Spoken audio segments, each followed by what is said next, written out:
Hey, everybody. Today is Tuesday, January the 10th.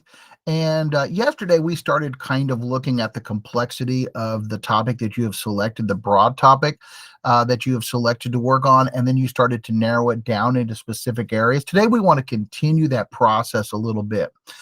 So yesterday you selected two questions from our list of questions, and you were to generate two more questions and then just start doing some basic research. Now, you probably didn't get very far in that process, and that's totally okay, because today we're going to kind of give you a framework by which to do that.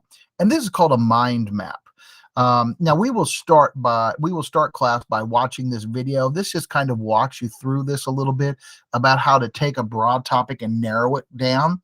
And one of the ways you could do this is through a mind map, and that's what we're going to do today. And really, a mind map is just mapping out our thoughts. Like, these are the things I saw. These are the things I'm interested in. These are the things I'm thinking about. And you start to put them in. Now, you could do this in like a pre-writing situation where you just put all of your thoughts in, random thoughts, ideas, questions that you might have. This one's going to be a little bit more focused in that you have the topics, and this will record the information that you found. We will be doing this on paper, but we do have one for you to be looking at here. This is the generic one right here, in which in the middle you would put the broad topic. And then yesterday you took the two questions that you identified from us, and then you generated two of your own. And then these will go in these four circles right here, the blue, green, yellow, and red. They will go into those areas. And in those, you're going to kind of boil it down. So for instance, let's say that you were looking at access to healthcare, and you were talking about geographical location and how some people are just not located close to an actual healthcare facility, right? So geography might go here, or distance to facility might go here, right? So you can take that broad kind of question and boil it down to just a couple, three words. The three small ones out here are where you're going to put information that you have found. So for instance, let's say this was geography, right? So maybe here is average distance to a hospital, or how many hospitals per capita in a particular region, a particular state. And maybe this one here is like maybe like the number of ambulances per per capita in a particular region, right? So this kind of gives you a sense of this question, which relates back to this, your broad topic. Now, what's going to happen is, as we kind of map out and kind of organize our thoughts and the information we find, we're going to start to narrow it down. And so we might just look at this particular piece right here, right? We might just look at this one area here, just the greens, for instance, okay?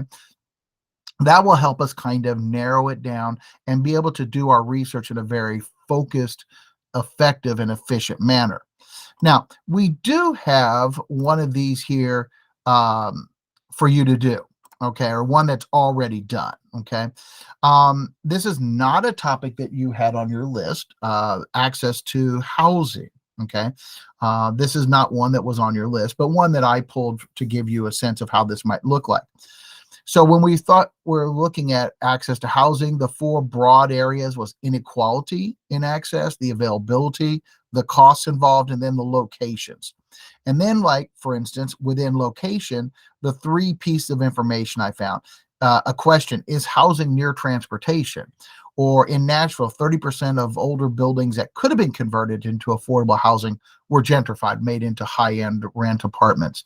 And then 48% of subsidized housing is located in inner cities, away from jobs, away from industry, away from factories.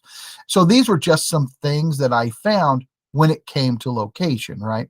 And so what we want to think about is, this gives us a sense of really kind of organizing our thoughts. Now, the nice thing about this, that once you do it, okay, so first off, you see that you're getting some information, right?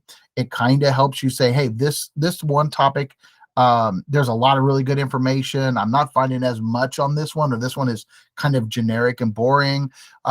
So this will help you kind of focus it down into one particular subset of information on the broader topic, right?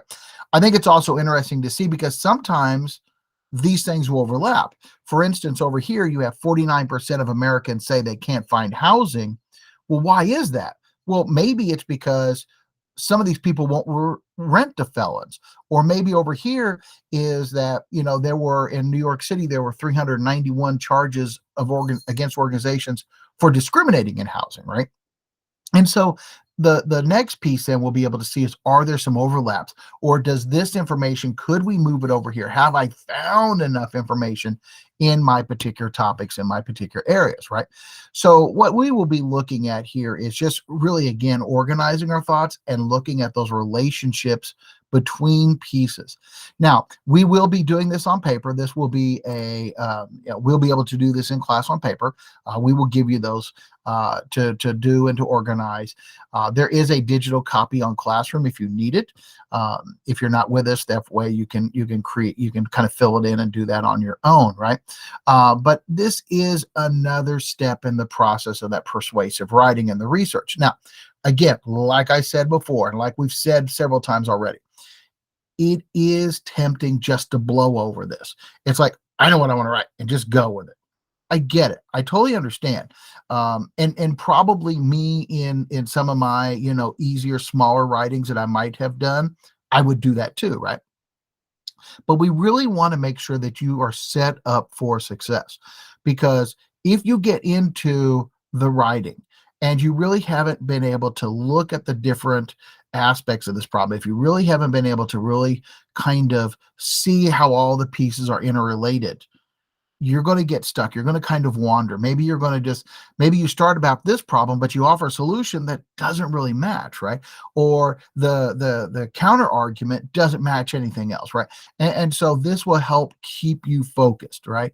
This will also allow you to see which areas you're going to be able to do. Like, you actually understand this information, you understand this concept, and you will have a better chance of being able to research, find, and then report the information that you find. All right. So again, as you are working on this in class, if you have any questions, please make sure you're reaching out to Miss McGuire or I. After we do this and we can narrow it down, we're going to work on the research question, which will be tomorrow. And that will set us up to really start doing the research that you need to do for this paper. Good luck, everybody.